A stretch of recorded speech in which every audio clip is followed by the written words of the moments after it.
Bonjour à tous, aujourd'hui je vous présente ma nouvelle tente de croissance et je ferai un petit tour avec toutes mes plantes pour vous montrer comment elles s'acclimatent dedans.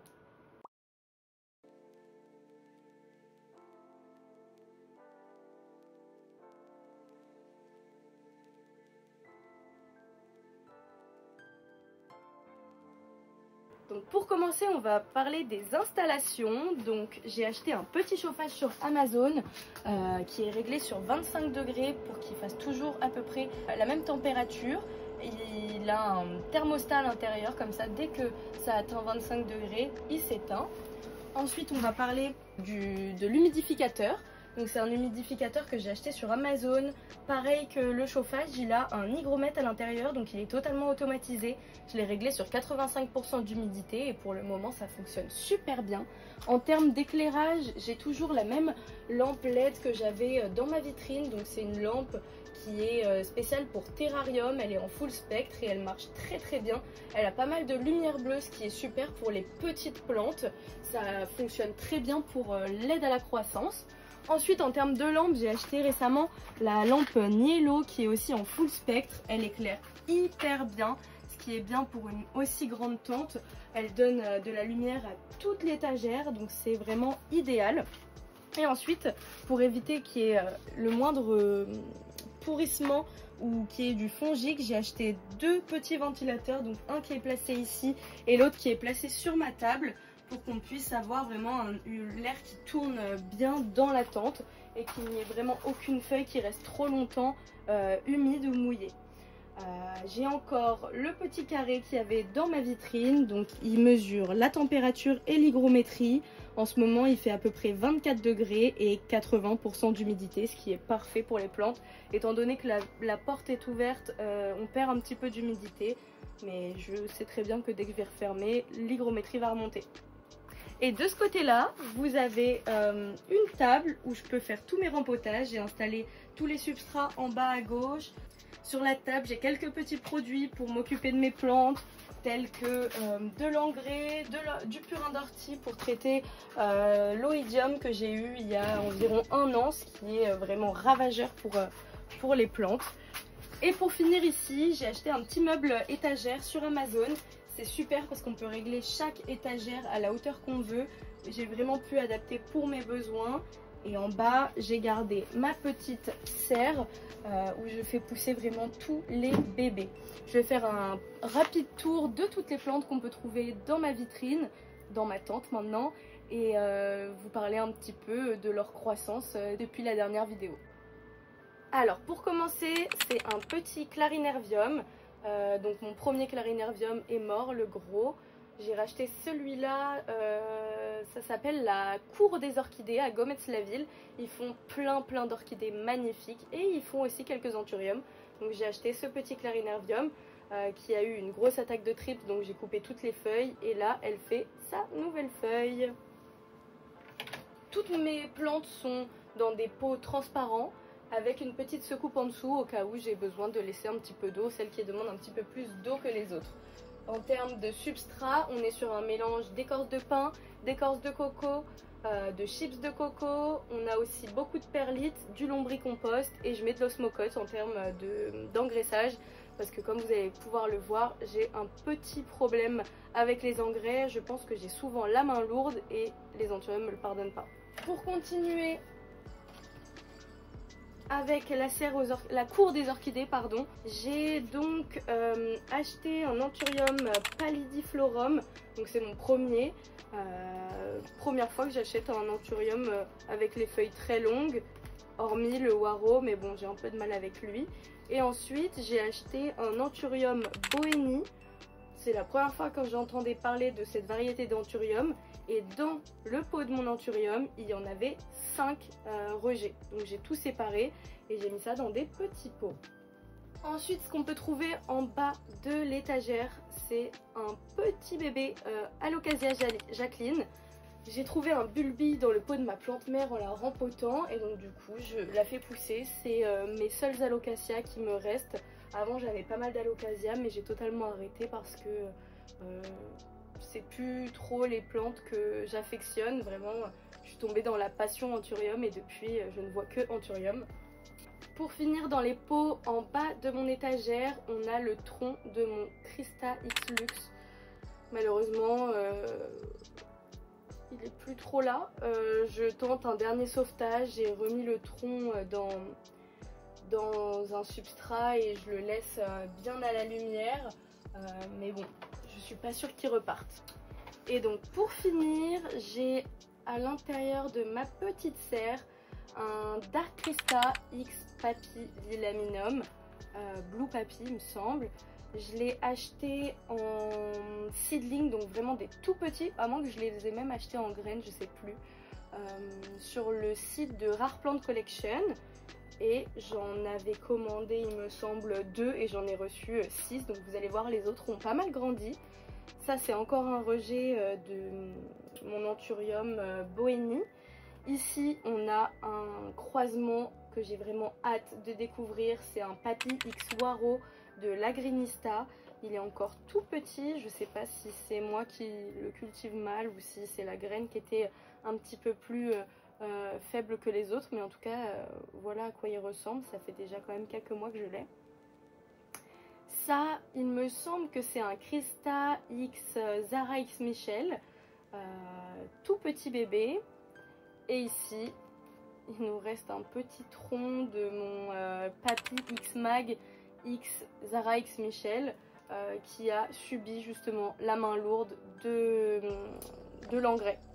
Et donc toutes les racines ont pourri, j'essaye de le refaire partir comme je peux, mais j'ai pas beaucoup d'espoir. Bon, on passe à l'étagère du dessus. Donc à l'étagère du dessus, on peut voir que c'est des plantes un peu plus grosses. Donc ici il y a mon Papy X1. Donc vraiment sa nouvelle feuille est incroyable.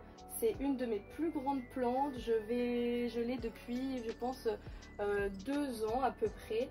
Pareil, je mets de l'osmocote parce que vraiment j'ai vraiment peur des engrais liquides, de ne pas savoir les doser. Donc ça c'est mon autre Papy X Mag X Zara X Michel. Voilà l'état de la plante. Comme vous pouvez voir, la feuille est totalement sèche. Les racines avaient totalement brûlé et je l'ai rempotée, j'ai coupé tout ce qui était mort et j'espère qu'elle va repartir. Celle-ci j'ai un petit peu plus d'espoir parce qu'en termes de fermeté du tronc ça va, c'est juste la feuille qui n'a pas pu supporter la brûlure de toutes ses racines. Ici on va avoir un Papy X, je l'ai acheté sur Le Bon Coin il y a 1 an environ. C'est une plante qui est arrivée avec des trips et qui en a ramené partout dans ma collection et depuis je n'arrive pas à m'en débarrasser. Je vais bientôt essayer les insectes, je sais plus si c'est des acariens, mais je sais qu'il existe des petits insectes qui peuvent nous aider à nous débarrasser des trips. Donc ça c'est la prochaine étape parce que j'ai essayé de les rincer, de les éliminer à la main un par un. J'ai même essayé les insecticides, rien ne fonctionne, en tout cas chez moi. Donc je vais vraiment passer aux petits insectes qui mangent les trips. Ensuite, pour finir dans cette étagère, vous avez le Krista X Forgetti que j'ai depuis bientôt 3 ans. Pareil, sa feuille témoigne d'une grosse attaque de trips. Mais bon, il continue de pousser, il se plaît bien à la maison, donc c'est parfait. Pour cette étagère là, c'est une de mes étagères préférées. Donc vous avez un bébé Krista X Papy, le frère du bébé que je vous ai montré qui était dans ma petite serre.